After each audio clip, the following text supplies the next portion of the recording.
বন্ধুরা আমি একটা এখন চলে আসলাম হলিমালে সেন্ট্রাল পার্কে। আর সেন্ট্রাল পার্কটা অনেক সুন্দর, অনেক ভালো। আর দেখতেছেন আমার পিছনের পরিবেশটা।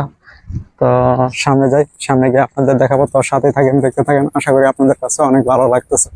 আর আমি এখন সোজা সামনের দিকে হাঁটতেছি। তো হাঁটতে হাঁটতে যাই, গিয়ে দেখি আপনাদের দেখাই।